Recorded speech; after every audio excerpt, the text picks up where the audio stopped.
quinta e a última. A última, né? Então, o calvinismo, né, o infralapsariano, como o irmão mesmo diz, que é o calvinismo da Confissão de Fé do Westminster, e eu acredito que também é o de Calvino, ele não é consistente com a lógica humana. Não, não é. Ele é consistente com a Bíblia. A questão dele não é fazer justiça à filosofia, ao racionalismo, que diz ou isso ou aquilo. O hipercalvinismo e o arminianismo são muito parecidos, porque os dois excluem uma das coisas de Deus, né? Um exclui a sua onipotência e o outro exclui justamente o amor, que é o lhe dar a condição da criatura poder escolher. O calvinismo tradicional, ele mantém as duas coisas. E mantém isso por causa de textos como esse aqui, que gostaria que o irmão me desse sua opinião a respeito dele, que está lá em Isaías capítulo 10, versos 5 em diante, aquela situação em que Deus está dizendo que vai trazer a Assíria para arrasar Samaria, destruir. Ele até fala assim, ai da Assíria, verso 5, cetro da minha ira. Olha que interessante, está falando mal dela. Ai de você, Assíria, você é o cetro da minha ira, ai de você. A vara em sua mão, a vara na mão do rei da Síria, é o instrumento do meu furor, Deus está dizendo. Eu vou usar a sua vara para bater em quem eu quero. Envio-a contra uma nação ímpia e contra o povo da minha indignação lhe dou ordens para que dele roube a presa, ele tome o despojo e o ponha para ser pisado aos pés como a lama das ruas. Ou seja, Deus está dizendo o seguinte, eu vou usar a Síria para arrasar Samaria e depois também a Babilônia para arrasar Jerusalém. Não vai sobrar nada, eu vou esmagar o jovem, vou esmagar o velho, vou esmagar a virgem, vou esmagar o soldado. Deus está falando que vai fazer isso, usando aqueles instrumentos humanos que eram a Síria. Agora olha o que a Síria diz, verso 7. Ela, porém, assim não pensa. O seu coração não entende assim. Antes, intenta consigo mesma destruir e desarraigar não poucas nações. O ponto é o seguinte, Deus está dizendo, mas ela acha que está fazendo tudo o que ela quer. Ela está fazendo a vontade dela, ela é uma superpotência, ela está arrasando as nações, está destruindo todo mundo. Então Israel é só mais um povinho que ela vai passar por cima, né? Como uma ceifadeira que vai destruir tudo.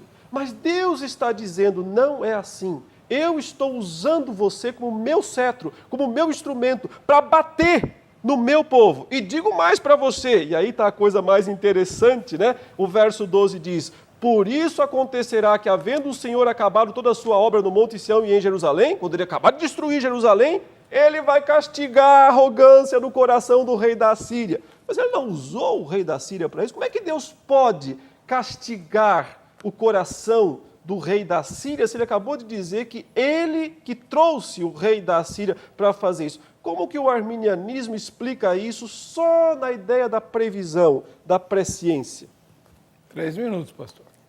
Um texto melhor do que esse é o clássico Isaías 45. 45, versículo 7. É o mesmo contexto.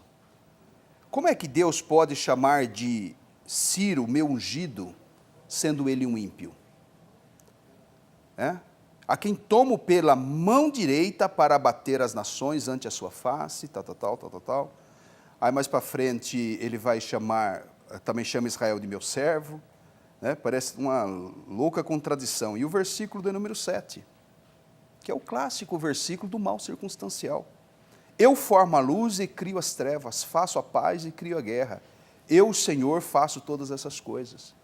Nós estamos dentro do contexto, pastor, na meu entendimento, o contexto do mal circunstancial.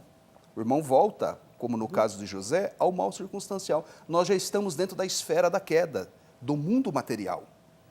E eles são ímpios, mas aí, nesse sentido, concordo que Deus é autor e ele sabe usar, mesmo ímpio para o seu fim, mesmo ímpio para os seus propósitos maiores.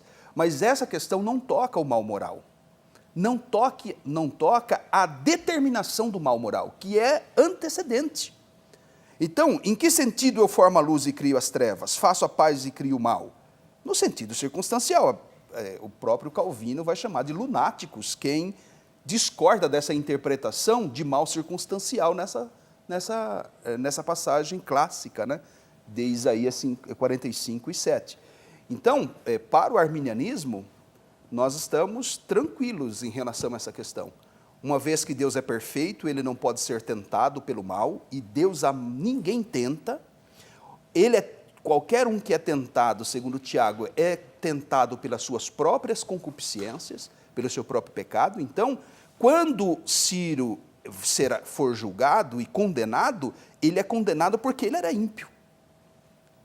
Quando o reino citado, a Síria é citado aí, como também lá de Abacuque, né? Deus é todo, Abacuque vai dizer, como pode, Senhor? Eu clamo aqui, ó, violência, violência, e o Senhor nada faz. O Senhor não pode ver o mal, como é que o Senhor permite? E está usando agora a Síria e a Babilônia para esse propósito? Mal circunstancial. Anterior a isso, existe o mal moral, que Deus não pode ser autor, não pode determiná-lo. Deus previu na sua onisciência, como possibilidade, não como uma necessidade. Sendo uma possibilidade, ele entra na história e redime a história, né, pela encarnação. Então, vejo por esse ângulo a passagem. Obrigado, pastor Jamier. Seus comentários, reverendo. Eu agradeço a resposta. Não tem como, em última instância, separar totalmente o mal circunstancial do mal moral. Eu entendo as distinções, elas são verdadeiras, mas existem ligações entre elas, porque o mal circunstancial está entrelaçado com o mal moral. O fato é que quando o rei da Síria veio e fez todas aquelas maldades em Jerusalém, antes disso em Samaria, foi um mal circunstancial, foi uma tragédia, foi uma calamidade, mas foi um dolo também, foi uma ação perversa, uma ação maligna daquele rei, né? Então, não tem como dizer Deus não tem nada a ver com isso, essa parte eu não me inclua fora dessa, não dá, Deus está controlando tudo isso. Até porque não adianta dizer, então tá, depois da queda eu aceito que Deus tenha envolvimento com o mal, mas antes não, qual a diferença? Não tem diferença, né? Se isso de fato atinge o caráter de Deus, atinge de qualquer maneira. Mas não atinge. E por que não atinge? Porque Deus sabe lidar com o mal. Porque Ele não é, de fato, em última instância, o autor do mal, mas é quem o determinou, é quem o decretou. E o irmão citou Isaías 45, que é uma das minhas passagens favoritas. O ponto parece ser, né, que o arminianismo tenta explicar Deus demais. Tenta colocar Deus num quadro, dizer Deus é assim, assim, assim, portanto ele não pode ter feito isso ou aquilo. Mas olha o que o próprio Isaías 45 diz a respeito de Deus, após falar isso, eu sou aquele que forma a luz e crio as trevas, faço a paz e crio o mal, eu, o Senhor, faço todas essas coisas. Então ele continua dizendo, o Senhor é o Criador de todas as coisas, Ele é quem traz, foi Ele quem trouxe Nabucodonosor para destruir Jerusalém, e é Ele quem levanta Ciro, um outro rei, para reconstruir Jerusalém. Quer dizer, o mesmo Deus decreta as duas coisas, destrói e depois reconstrói, né? E aí a conclusão do profeta, no verso 15 do 45, é: verdadeiramente, tu és Deus misterioso, ó Deus de Israel, ó Salvador. Olha que termo, está dizendo, olha, nós não precisamos querer explicar Deus. Nós não somos advogados dele. Nós não temos que tentar defender a sua santidade, a sua justiça. Nós temos que reconhecer, em última instância, que nós não o compreendemos. Ele está muito além das nossas meras, limitadas capacidades mentais. Mas tanto o arminianismo quanto o hipercalvinismo, eles usam a lógica humana, colocam Deus dentro da lógica humana e dizem, já que isso não é aceitável para a minha lógica, Deus não pode fazer isso. Mas o texto bíblico diz, Ele faz, Ele cria, Ele determina, e Ele é misterioso por causa disso. Finalizando no capítulo 46, né, nessa mesma sequência, já que o 45 foi citado, ele diz no verso 9, lembrai-vos das coisas passadas da antiguidade, que eu sou Deus e não há outro. Eu sou Deus e não há outro semelhante a mim, que desde o princípio anuncio o que há de acontecer. E desde a antiguidade as coisas que não sucederam, que digo, o meu conselho permanecerá de pé, farei toda a minha vontade. Que chamo a ave de rapina desde o Oriente. Quer dizer, por que está chamando a ave de rapina?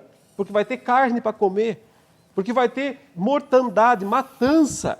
E ele diz, eu estou trazendo a ave de rapina para comer carne aqui. Eu estou fazendo isso. Então, a gente não tem como tirar da esfera de Deus o controle total e absoluto sobre todas as ações humanas, boas ou más. É isso que diz o calvinismo. Mas Deus não é o autor moral do pecado deles.